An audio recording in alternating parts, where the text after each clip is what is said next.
네, 여러분 책만 보고 일본어 공부하시기 너무 힘드시죠? 그래서 제가 준비했습니다. 여러분들이 조금 더 재미있게 일본어를 배우면서 할 수 있는 드라마 다섯 편을 한번 제가 추천을 해드리고 싶어서 이 영상을 찍게 됐습니다. 네, 그러면 한번 가보시죠. 안녕하세요. 퍼펜 채널의 하야토입니다. 네, 여러분 오늘 이렇게 제가 영상을 키게 된 거는 어떻게 하면은 이제 일본어를 좀 더 재미있게 할 수 있는 방법이 없을까라는 거를 제 주변 사람들한테도 이야기를 많이 듣다 보니까 제가 이제 일본어를 공부하면서 많이 썼던 방법 중에서 여러 가지가 있는데 그 중에서 한 가지를 이제 좀 공유를 하고자 이렇게 영상을 키게 됐습니다. 뭐에 대해서 이야기를 할 거냐면은 일본 드라마를 한 5가지 정도 추천을 해드릴까 싶어서 했습니다. 우리가 이제 그런 영어 쉐도잉이나 이런 거 할 때도 영어 미드를 이제 선정해가지고 하잖아요.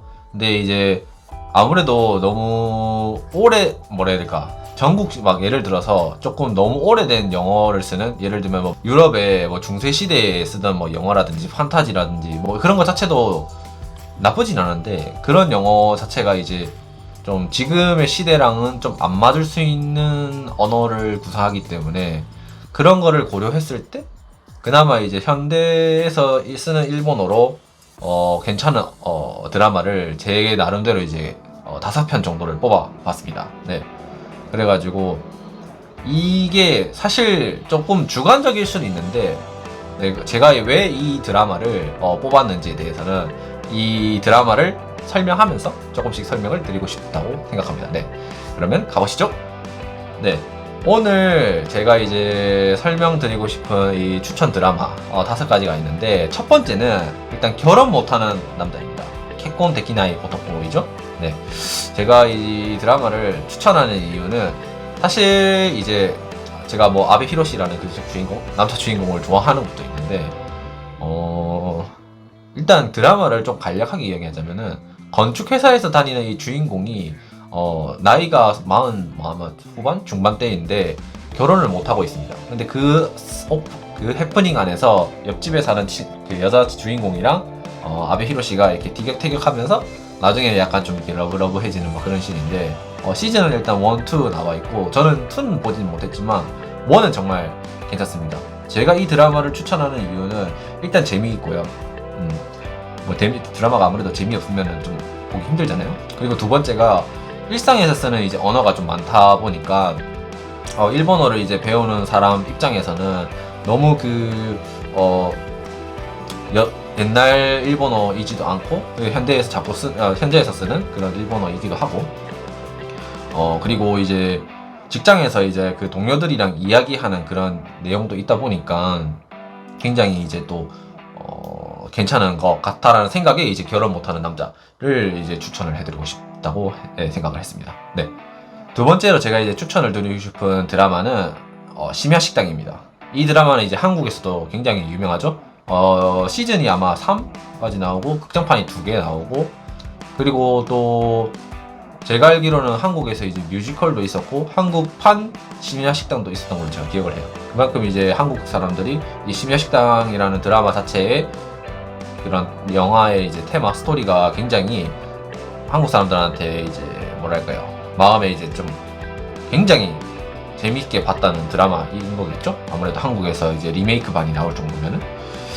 근데 제가 왜 이 심야식당을 추천을 하냐면은 일단 몇 가지 이유가 있습니다. 첫 번째는 제가 일단 첫 번째는 이제 음식을 좋아해가지고 음식 관련 이제 그런 단어라든지 아니면 문장이라든지 그런 거를 좀 배우고 싶은데 좀 괜찮은 드라마가 없을까라고 했을 때 이제 심야식당이 있더라고요. 그래가지고 또 두 번째가 이거 같은 경우는 이제 아시는 분은 아실지도 모르겠는데 모르시는 분들을 위해서 약간 설명을 하자면은 심야식당이라는 그곳에서 식당에 마스터가 있습니다. 이 마스터가 이제 한 명씩 오는 그 주인공들의 약간 주연이죠? 주연 아니다. 주인공이 마스터인데 그 마스터 식당을 하는 마스터가 이제 요리를 내는데 그 요리랑 이제 그 인물이 들어오는 그 사람과의 약간 뭔가 이게 스토리가 있는, 연계가 있는 그런 거죠. 예를 들면 뭐 파스타면은 파스타랑 연관이 있는 아니면은 뭐 오차즈케라 해가지고 일본에서 먹는 이 오차즈케랑 뭐 연관이 있는 산시마이 세 명의 그 여자들의 그런 이야기라든지 이야기를 그렇게 담아서 음식에 이제 각자의 인생의 그런 스토리를 담아서 만든 드라마인데, 생각보다 일상에서 이제 많이 쓰는 언어를 많이 구사하는 것도 물론이고, 굉장히 이제 그 한 사람 한 사람의 이제 포커스를 한 드라마라서 저는 개인적으로 굉장히 감동적인 부분도 많았어요. 웃기도 많이 웃고 슬픈 장면이 있으면 많이 슬프기도 해서 굉장히 좋은 드라마지 않았나라고 개인적으로 생각해요. 그리고 무엇보다 아무래도 저희가 이제 일본에 가면은 뭐 음식 같은 것도 이제 또 이야기를 많이 할 수도 있잖아요. 일식 같은 거, 그런 걸 생각하면은 이제 심야 식당 같은 거라든지 아니면은 고독한 미식가 같은 이런 드라마도 굉장히 괜찮다고 저는 생각을 해서 추천을 드립니다. 네. 그리고 세 번째는 요거는 아시는 분이 적을 수도 있어요. 이거는 이제 넷플릭스에서 지금 하고 있는데 종세를 찍자라는 이제 드라마입니다. 이게 원래는 만화가 원작인데 드라마 내용을 좀 간단하게 설명을 하자면은, 이게 이제 주간 만화 매거진 이제 편집부에 취직을 하는 주인공 이야기인데, 이 친구가 원래는 이제 유도 선수 생활을 했었죠. 근데 이제 부상을 당해서 그 유도 선수 생활을 접고 편집부로 들어가서 만화 편집자로 이제 성장하는 이야기입니다. 근데 제가 여기 나오는 이제 크로키 하루라는 이 여주인공이 저는 이 드라마로 이제 처음 알았었는데, 굉장히 이 드라마 속에서도 뭐 이렇게 밝은 연기를 많이 하고, 또 생각보다 약간 좀 덤벙대는 부분이 있는데 굉장히 또 귀엽기도 하거든요. 네, 좀 귀여워가지고 보기도 하는데, 근데 제가 왜 이 드라마를 추천을 하냐? 아까 1번에서 첫 번째 이제 제가 결혼 못하는 남자에서 추천을 해드렸다시피, 종세를 찍자는 같은 경우에는 이제 만화 편집부 안에서의 이제 이야기입니다. 그러니까 회사 내에서의 이제 생활을 그린 이야기가 많이 나오겠죠? 그러다 보면은 회사 내에서의 이야기를 많이 하니까, 우리가 이제 보통 만약에 이제 일본에 내가 이제 취업을 하러 갔을 때 회사 내에서 쓰는 이제 그런 언어라든지 아니면은 그런 회사 분위기라든지 이런 거를 어느 정도 직접적까지는 아니지만 간접적으로 이제 체험을 할 수 있는, 일본의 간접적인 직장 생활을 약간 체험할 수 있는 부분도 있고, 언어적인 면에서도 이제 사회에서 쓰는 언어, 회사 안에서 쓰는 언어기 때문에 그런 부분에서도 여러분들한테 도움이 되지 않나. 물론 이제 재미는 첫 번째입니다. 네, 첫 번째로 재미는 무조건 들어가기 때문에 제가 그래서 이 드라마를 추천을 해드립니다. 네. 그리고 네 번째로 소개해드릴 드라마는 좀 제목이 깁니다. 지필불가 각본가 케이스케이 씨의 각본 없는 인생이라는 드라마인데, 이거는 지금 이것도 넷플릭스에서 볼 수 있습니다.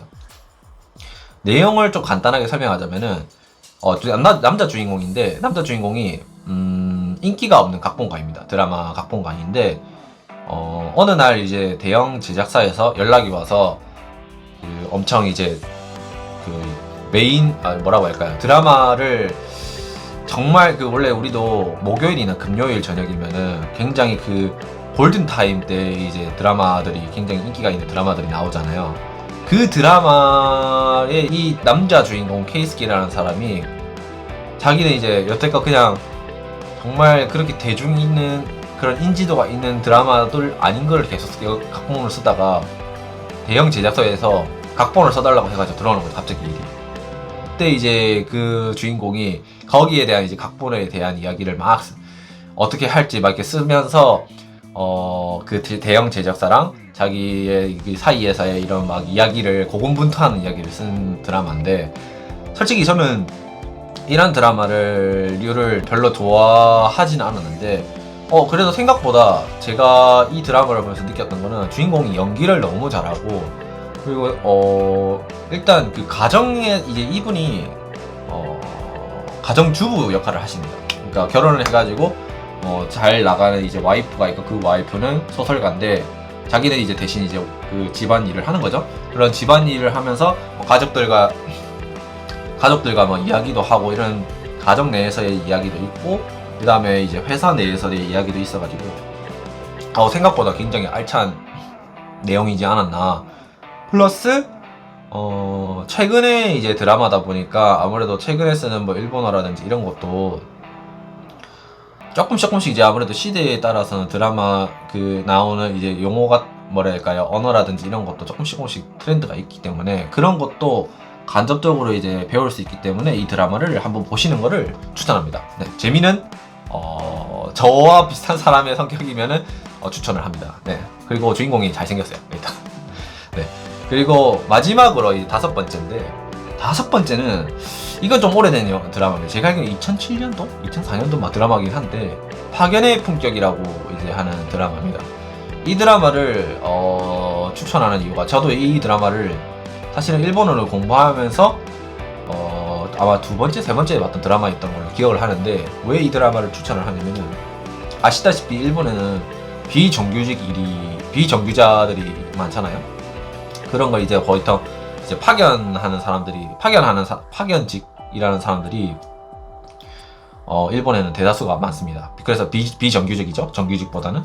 근데 이 뭐 드라마를 약간 잠깐 설명을 하자면은, 이 여자 주인공이 굉장히 소문난 만능 파견 사원이에요.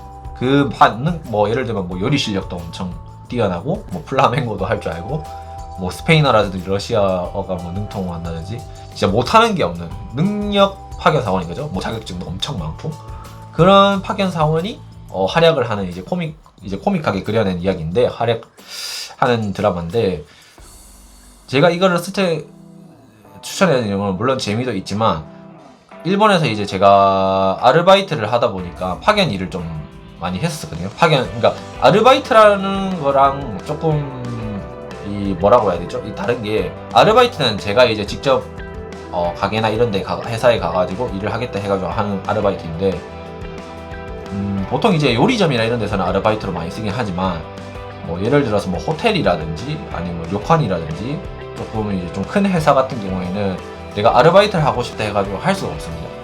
근데 이제 그 사이에 파견 회사가 끼는 거죠. 회사가 있고 제가 있고 파견 회사가 중간에 있는 거죠. 그래서 제가 이제 하는 일이 이 파견 회사가 회사 사이에서 끼어서 뭐 이렇게 총괄을 하는 건데, 그런 월급을 주는 거라든지 무슨 이제 문제가 생겼을 때도 파견 회사가 이제 하는 건데, 이거 같은 경우는 일본 같은 경우에는 한때 이제 좀 문제가 많이 됐던 게, 비정규직 이제 채용이 많다 보니까 뭐 이렇게 파견직에 대한 그런 이야기도 좀 많았을 거예요. 그 당시에 이제 그런 파견직이 많이 늘어나면서 생겼던 드라마인데, 뭐 일본에 가서 이제 만약에 뭐 취업을 하기 전에 뭐 일을 하신다든지, 또는 뭐 잠깐 이렇게 파견직으로 일을 하실 때 그때 당시 이제 쓸 수 있는 그런 언어라든지, 아니면은 일본의 그런 지금의 현실에 약간 고증할 수 있는 그런 내용들을 많이 담고 있어서 굉장히 좋은 드라마이지 않나 라고 개인적으로 생각해서 이 다섯 번째는 파견의 품격을 추천해드립니다. 네. 자, 오늘 이렇게 일단 드라마 5개 정도를 이제 선정해서 드렸는데, 일단은 저는 이제 공부를 하시는 분들이랑, 일본어 공부를 하시는 분들이라면은 그냥 일단 첫 1화부터 막 이렇게 막 보고 하는 게 아니고, 그냥 일단 뭔가 제가 선정해줬던 이 드라마를 첫 편부터 그냥 쭉 한번 보세요. 그리고 보시고 자기 타입에 맞으면은 그걸로 공부를 하시라고 추천을 해드리고 싶습니다. 네. 그리고 드라마 같은, 만약에 이제 여러분들이 근데 나는 드라마보다는 애니가 더 좋은데 라고 하시는 분들도 있을 수 있거든요. 그래서 또 애니에 대해서도, 애니로 이제 좋아하시고 공부를 하시고 싶으신 분들에 대해서는 제가 또 괜찮은 애니가 있는지 한번 찾아보고, 그거를 또 이제 정리해서 이걸로 공부하시면 좀 좋을 것 같다라는 거를 정보를 좀 공유해드리고 싶습니다. 네.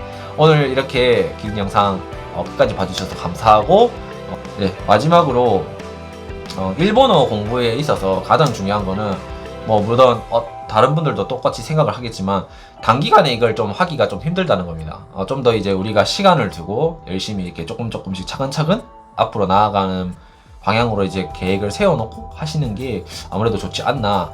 근데 이제 너무 또 이제 딱딱하기만 하면은 오래 하지를 못하니까, 좀 이런 재밌는 거를 좀 요소 넣어가면서 하면은 좀 좋지 않나라고 생각합니다. 네, 오늘 이렇게 영상 끝까지 봐주셔서 감사하고, 다음에는 제가 이제 애니메이션 중에서 일본어 공부할 때 괜찮은 몇 개를 가지고 와서 여러분들에게 소개시켜 드리고 싶다고 생각합니다. 네, 오늘 영상 끝까지 봐주셔서 감사합니다.